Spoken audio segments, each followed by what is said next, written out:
আসসালামু আলাইকুম। সবার আগে বাছাই করা ১০টি আন্তর্জাতিক খবর জানিয়ে দেব। প্রথমেই থাকছে শিরোনাম। তবে তার আগে অনুরোধ থাকবে ভিডিওটিতে একটি লাইক দিবেন।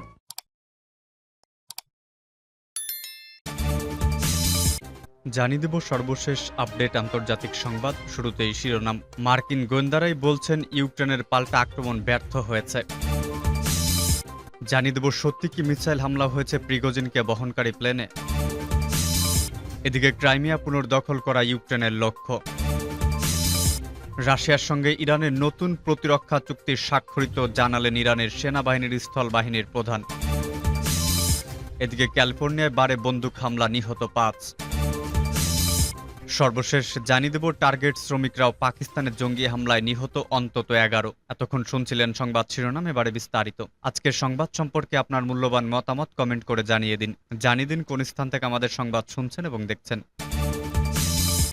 মার্কিন গোয়েন্দারাই বলছেন ইউক্রেনের পাল্টা আক্রমণ ব্যর্থ হয়েছে।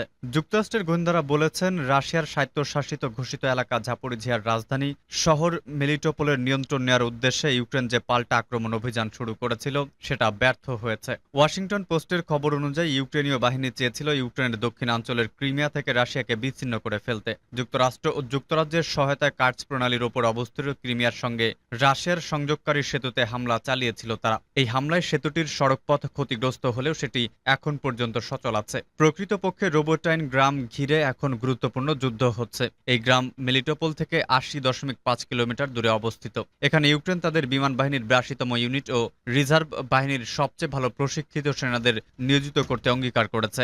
ব্রিটিশ চ্যালেঞ্জার টু ট্যাঙ্ক, যুক্তরাষ্ট্রের স্ট্রাইকার ট্যাঙ্ক সহ অত্যাধুনিক সাঁজোয়া যান নিয়ে পাল্টা আক্রমণ অভিযানে ইউক্রেনীয় বাহিনীর উদ্দেশ্য ছিল রুশ প্রতিরক্ষা ব্যবস্থা ভেঙে দিয়ে মেলিটোপোল বিজয় করা। ইউক্রেন সাময়িক কিছু বিজয় পেলেও এই আক্রমণ অভিযানে তাদের ব্যাপক জনবল ও সম্পদহানি হয়েছে। বেশিরভাগ ক্ষেত্রে রুশ বাহিনী সেসব জায়গা থেকে ইউক্রেনকে সরিয়ে দিতে পেরেছে।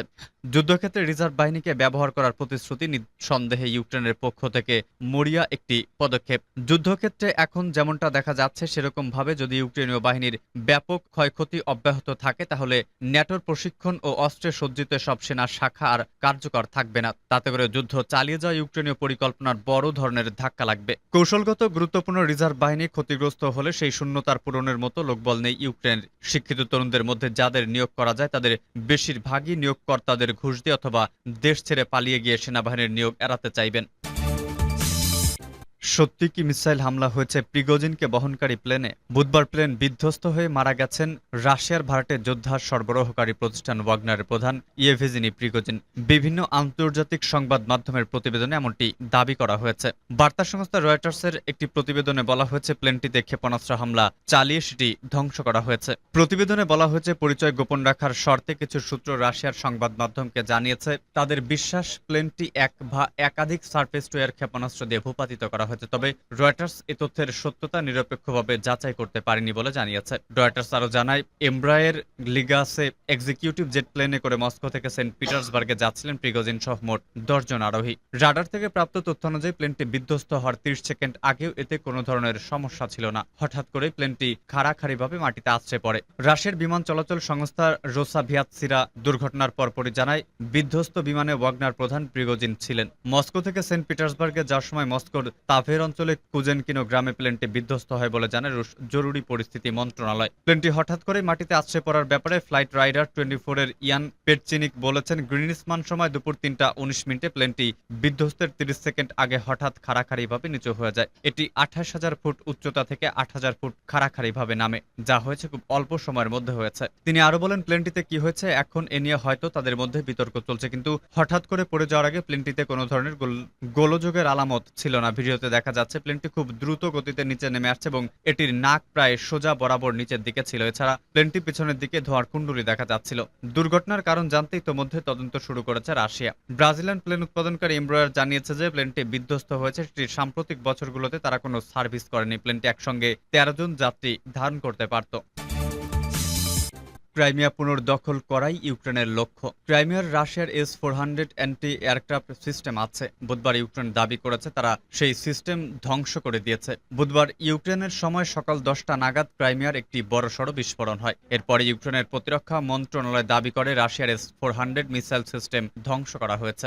রাশিয়া অবশ্য তাৎক্ষণিক কোনো জবাব দেয়নি, তবে রাশিয়া এক সেনা ব্লগার জানিয়েছে S-300 মিসাইল সিস্টেম ধ্বংস হয়েছে। পরে অবশ্য রাশিয়া দাবি করেছে ইউক্রেন রাশিয়ার ভিতরে ঢুকে আক্রমণ চালিয়েছে। বুধবার কিয়েভে ক্রাইমিয়ার সংক্রান্ত এক আলোচনা চক্র ছিল, যেখানে জেলেনস্কি বলেছেন, দুঃখজনক সত্য হলো এখনো ইউক্রেনের বহু জায়গা রাশিয়ার দখলে। ক্রাইমিয়া তার অন্যতম।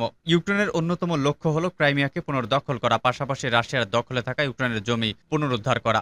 জার্মান পররাষ্ট্রমন্ত্রী আনালেনা বেয়ারবক জানিয়েছেন তিনিও জেলেনস্কির এই বক্তব্য সমর্থন করেন। রাশিয়া অন্যথা এবং অবৈধভাবে ক্রাইমিয়া দখল করে রেখেছে। তবে সবচেয়ে সোজা সাপটা কথা বলেছেন এস্তোনিয়ার পররাষ্ট্রমন্ত্রী। DWB-কে দেয়া এক সাক্ষাৎকার তিনি বলেছেন, 2014 সালের মতো আপোষ মীমাংসা এবার করা ঠিক হবে না। তাৎক্ষণিক শান্তির প্রয়োজন নেই। ইউক্রেনের অধিকার আছে তাদের জমি পুনরুদ্ধার করার। তার বক্তব্য, যতদিন লড়াই চলবে ততদিন ইউক্রেনকে সমর্থন করতে হবে। ক্রাইমিয়ার মতো রাশিয়ার হাতে জমি ছেড়ে দেওয়া যাবে না। 2014 সালে যা হয়েছিল।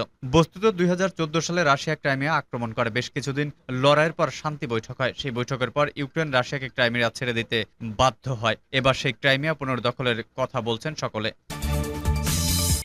রাশিয়ার সঙ্গে ইরানের নতুন প্রতিরক্ষা চুক্তি স্বাক্ষরিত হয়েছে, জানালেন ইরানের সেনাবাহিনীর স্থল বাহিনীর প্রধান। রাশিয়ার সঙ্গে ইরানের নতুন প্রতিরক্ষা চুক্তি স্বাক্ষরিত হয়েছে বলে জানিয়েছেন ইরানের সেনাবাহিনীর স্থল বাহিনীর commander brigadier general Kiumars Heydari. তিনি দুদেশের মধ্যে ক্রমবর্ধমান সামরিক সহযোগিতায় সন্তোষ প্রকাশ করেন। তিনি গতকাল রাশিয়া সফর শেষ করে তেহরানে ফিরে সাংবাদিকদের বলেছেন, তার সফর ছিল সময়োচিত ও ফলপ্রসূ। ইরানের এই জেনারেল বলেন, তিনি ও তার রুশ সমকক্ষ জেনারেল ওলেগ স্যালিওকোভ প্রতিরক্ষা খাতে তেহরান মস্কোর সহযোগিতা শক্তিশালী করতে কয়েকটি চুক্তি করেছেন। এসব সহযোগিতার মধ্যে রয়েছে সন্ত্রাসবাদ বিরোধী যুদ্ধ। জেনারেল হায়দারি জানান, চুক্তি অনুযায়ী সন্ত্রাসীদের বিরুদ্ধে যুদ্ধের অভিজ্ঞতা বিনিময় করবে ইরান ও রাশিয়া। ইরানের সেনাবাহিনীর স্থল বাহিনীর কমান্ডার বলেন, সন্ত্রাসবাদের বিভিন্ন রূপ গোটা বিশ্বের জন্য একটি প্রধান হুমকি। কাজেই এই হুমকি মোকাবিলায় রাশিয়া ও ইরান পরস্পরের সঙ্গে সন্ত্রাস বিরোধী যুদ্ধের অভিজ্ঞতা বিনিময় করবে। গত রোববার মস্কো সফর শুরু করেন জেনারেল কিউমার্স। সফর তিনি রাশিয়ার কয়েকটি সামরিক একাডেমি, কয়েকটি প্রশিক্ষণ কেন্দ্র এবং একাধিক সামরিক শিল্প কমপ্লেক্স পরিদর্শন করেন।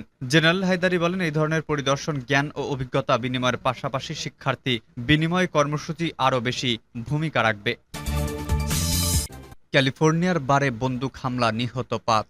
যুক্তরাষ্ট্রের একটি বারে বন্দুক হামলার ঘটনা ঘটেছে। এতে 5 জন নিহত হয়েছেন, আহত হয়েছেন আরও 6 জন। তাদেরকে হাসপাতালে ভর্তি করা হয়েছে। উত্তর আমেরিকার এই দেশটির ক্যালিফোর্নিয়ার অঙ্গরাজ্যের একটি বারে বন্দুক হামলায় হতাহতের এই ঘটনা ঘটে। বৃহস্পতিবার এক প্রতিবেদনে তথ্য জানিয়েছে বার্তা সংস্থা রয়টার্স।